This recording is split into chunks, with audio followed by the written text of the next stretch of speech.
Merci, Monsieur le ministre. La parole est à Madame Nadia Ramassamy.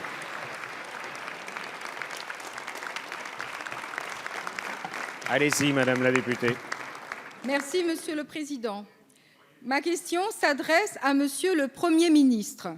À ce jour, 42% de la population réunionnaise vit en dessous du seuil de pauvreté. Dans ce contexte, la baisse forfaitaire des aides au logement de 5 € par mois va impacter plus de 114 000 foyers réunionnais. Ce coup de rabot brutal et injuste, décidé par votre gouvernement, va directement toucher les plus démunis, les plus précaires, d'autant que cette baisse forfaitaire ne s'accompagne pas d'une baisse corrélative des loyers. D'autre part, La Réunion est le département français qui a le taux de chômage le plus élevé. 22,4% de la population est sans emploi et plus de 52% de jeunes sont au chômage. Ces taux sont 2 fois plus importants qu'en métropole et dans les faits, ces taux sont même nettement plus élevés puisque les emplois aidés ont artificiellement gonflé les chiffres de création d'emplois. Monsieur le Premier ministre, quand allez-vous enfin porter la voix des territoires ultramarins? Quand allez-vous combattre cette diminution des aides au logement extrêmement préjudiciable pour nos territoires? Et quand allez-vous également empêcher la diminution de 75% du nombre de contrats aidés décidée encore par votre gouvernement, soit plus de 6 000 emplois qui, en l'absence d'une vraie politique de lutte contre le chômage, donne à beaucoup de familles réunionnaises la possibilité de survivre. Je vous remercie.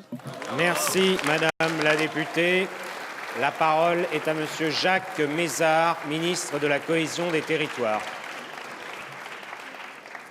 Monsieur le Président, Mesdames et Messieurs les députés, Madame la députée Ramassamy, il est normal que le ministre de la Cohésion des Territoires ait un œil attentif sur l'outre-mer. Simplement, je vais vous dire que je comprends ce que vous dites, mais la situation actuelle, outre-mer, nous la connaissons.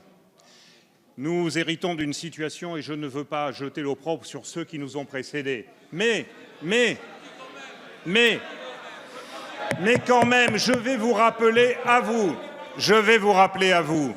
qu'en 2009, il y a eu des États généraux des Outre-mer, qu'il y a eu 137 propositions, dont la plupart n'ont pas été suivies des faits, qu'il y a eu, il y a peu de temps, en février 2017, une loi égalité réelle sur l'outre-mer qui prévoit un certain nombre de dispositions dont la plupart sont utiles et que nous ferons le maximum pour mettre en application.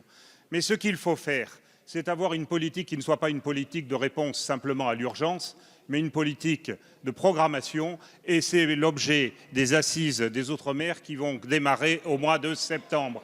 Vous y participerez. Elles seront dans chacun des territoires.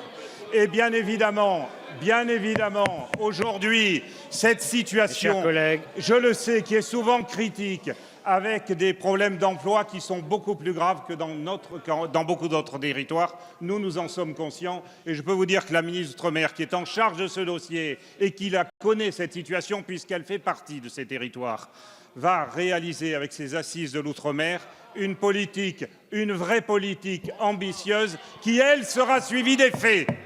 Merci, Monsieur le ministre.